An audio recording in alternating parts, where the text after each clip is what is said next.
Senhor presidente, senhoras e senhores convidados, senhoras e senhores senadores.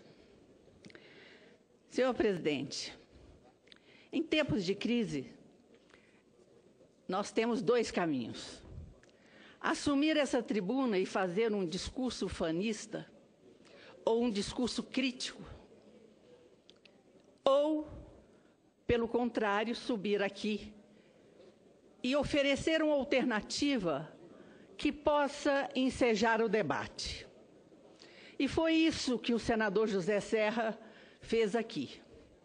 E o fez de forma diferenciada, porque é normal esperar da oposição que venha aqui nessa tribuna fazer um discurso crítico, porque matéria para um discurso crítico sobre a Petrobras, todos os brasileiros têm. No entanto, o que eu chamo a atenção dos senhores convidados é que aqui agora, e concordo com muitos dos oradores que me antecederam, talvez seja assodado votarmos esse projeto hoje, porque ele demanda realmente um debate. E o que eu quero entender, e gostaria muito de ouvir dos senhores convidados, uma alternativa ao projeto do senhor José Serra. E eu quero aqui embasar as minhas perguntas em cima do quadro que hoje estamos vivendo na Petrobras. O projeto em discussão exime a Petrobras da obrigação de participar com 30% da exploração do pré-sal. Desassocia o desenvolvimento energético brasileiro do ritmo de investimento da Petrobras. Considero que a obrigação de participar com 30% restringe o volume de licitação de novos campos e, com isso, atrela o desenvolvimento energético do país ao ritmo de investimentos e à escala de prioridades da Petrobras, que, por sinal, está implementando um plano de venda de ativos de quase 14 bilhões de dólares. Ocorre que, infelizmente, a Petrobras, em anos recentes, é responsável por uma dívida de mais de 282 bilhões de reais.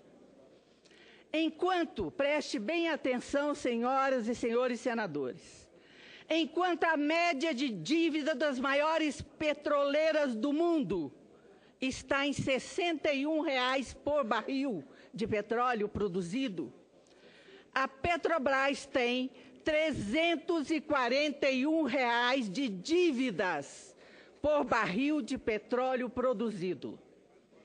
Assim, a companhia não tem objetivamente condições de realizar os grandes investimentos necessários para explorar as áreas que já detém e para desenvolver as reservas já descobertas.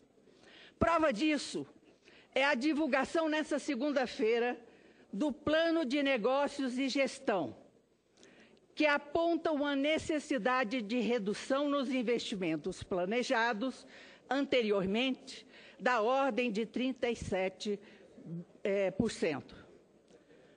E um colega senador que preside essa sessão diz que outras companhias também o fazem, uma redução nos seus planos de negócio.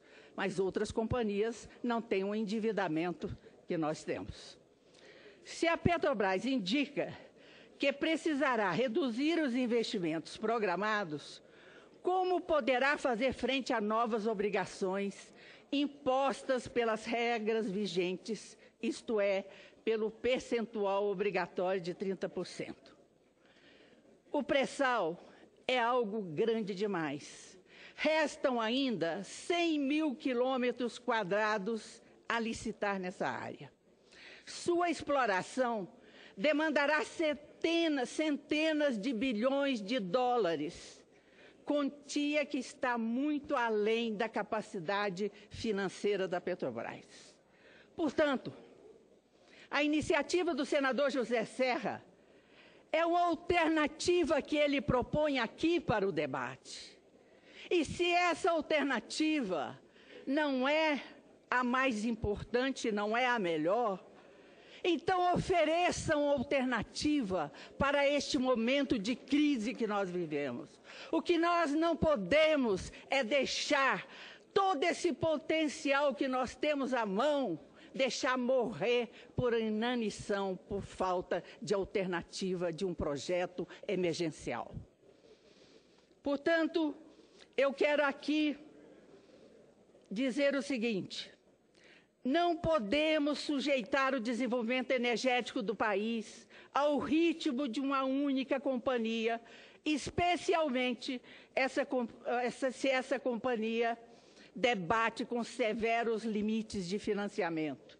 É a saúde da Petrobras, é a sua capacidade de investimento, é a produção, é a competência do seu corpo técnico, é a brasilidade dos seus funcionários, que exige dessa casa, que exige do país uma alternativa para salvar a Petrobras neste momento.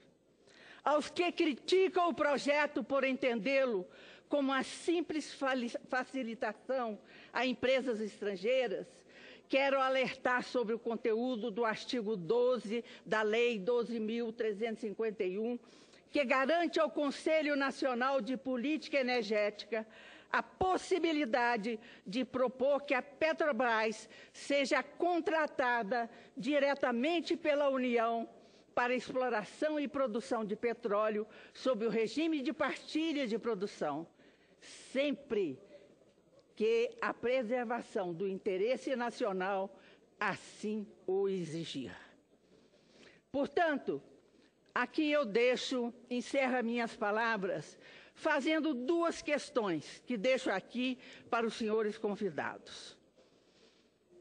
Além da questão do operador único, que eu perguntaria ao Dr. Jorge Marques de Toledo Camargo, que abordou esse assunto.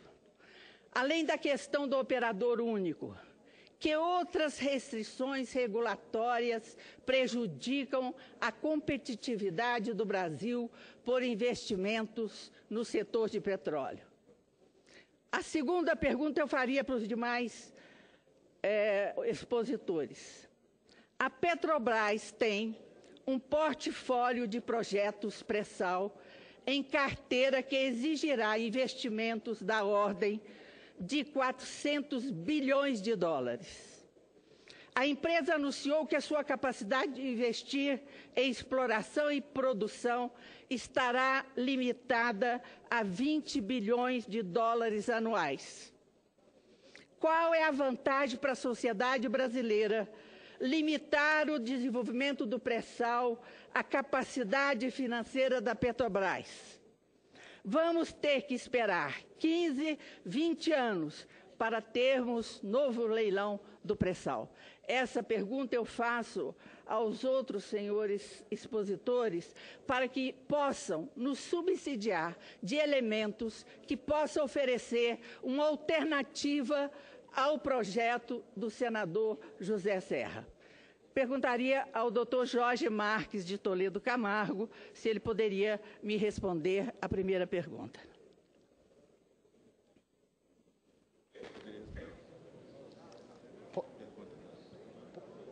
Fez a pergunta dirigida? Pode responder. Senador, muito obrigado pela pergunta e parabéns pela sua avaliação muito lúcida do quadro da indústria do petróleo nacional. Com relação ao que poderíamos fazer nesse momento para estimular os investimentos no setor petróleo brasileiro. Bom, como eu tentei mostrar na minha apresentação, o setor petróleo brasileiro ele é visto, né, pela indústria, pelos investidores, como setor pouco atrativo para investimentos. Pouco atrativo por decisões soberanas, decisões do governo, decisões do Brasil. né, que decidiu concentrar, portanto, as obrigações na empresa, na Petrobras, né, e deu poucos sinais de estímulo para investidores privados. E essa é a razão que nós temos hoje uma desproporção tão grande entre os investimentos em exploração e produção que são feitos no mundo e os investimentos que são feitos no Brasil. Eles são basicamente concentrados na Petrobras. E a Petrobras, como a senhora muito bem avaliou, reduziu bastante esses investimentos hoje, né? Então, como é que nós podemos fazer para mudar isso? Quais são os sinais, né, que o governo poderia dar para estimular os investimentos? O projeto do senador Serra é um. Né? É um projeto que como o senador defendeu aqui, é um projeto que não altera a lei da partilha, ele simplesmente permite que outros operadores venham operar no pré-sal. Essa é uma possibilidade que é muito valorizada e faz uma diferença entre investir ou não investir, como demonstrou o leilão de Lula. Então, esse é um sinal. Então, essa é uma oportunidade, né? É um sinal de que o Brasil viu que mudou o ambiente, viu que mudou os ventos do mundo, viu que mudou o preço do petróleo e tem interesse em atrair novos investidores para se somarem aos investimentos da Petrobras. Basicamente, não estamos falando é isso. Com tudo que a Petrobras tem feito e vai fazer, queremos ou não que se somem outros investidores, se somem outros investimentos ao Brasil. Essa é uma questão a ser respondida. O projeto do senador José Serra, ele vai nessa direção. Nós temos uma outra oportunidade agora, durante a 13ª rodada de licitação, que foi anunciada para outubro, né? Essa é uma rodada que ela tem condições de contorno, particularmente na área de conteúdo local, né, onde a indústria, através do BP, fez uma série de sugestões de simplificação, sugestão de ajustes para simplificar o regime de conteúdo local, né, que é uma área que hoje está muito voltada para a penalidade, muito voltada que afugenta investimentos, que com pequenos ajustes, como nós propusemos, nós acreditamos que vão incentivar muito mais os investimentos na 13ª rodada. Então, de curto prazo, eu acho que nós podemos dar esse sinal para a indústria, para os investidores, através da liberação da opção do operador único da Petrobras, essa possibilidade no pré-sal, que é o grande fronteira exploratória brasileira, é o grande atrativo exploratório brasileiro, é o pré-sal, da mesma forma, na 13ª, já fazer alguns ajustes, aperfeiçoamentos regulatórios que não implicam nenhuma mudança de política, nenhuma mudança no arcabouço estrutural, que dê um sinal também aos investidores que o Brasil quer atrair, como tem feito, aliás, a maioria dos países hoje, em função das restrições dos investimentos, em função da queda de preço do petróleo. Tem umas 10 ou 12 países fazendo licitações esse ano. Todos eles procurando se ajustar, procurando ser mais competitivo, para atrair os investimentos que foram muito reduzidos no preço do petróleo. Essas, eu acho que são as duas, hoje, oportunidades que o Brasil tem, se quiser realmente acelerar os investimentos, a produção do setor petróleo brasileiro. Muito obrigado. Senadora Lúcia Vânia. Bom, eu gostaria muito de ouvir os demais, mas tem outros oradores. Mas, de qualquer forma, cada vez mais eu me convenço que não é oportuno realmente votar esse projeto hoje, em função de dúvidas que ainda temos. Portanto, eu encerro minhas palavras cumprimentando o senador José Serra pela sua dedicação, pelo seu espírito público, e, principalmente, quero dizer aqui aos servidores, aos funcionários da Petrobras, que eu sou uma parlamentar de oposição, mas não estou e não faço uma oposição do quanto pior, melhor. Eu não vou hipotecar o futuro do nosso país. Eu vou trabalhar para que nós saiamos dessa crise de cabeça erguida e que o povo brasileiro pode se orgulhar desta casa e principalmente do Congresso Nacional. Muito obrigada. Bem, falou a senadora Lúcia Vânia.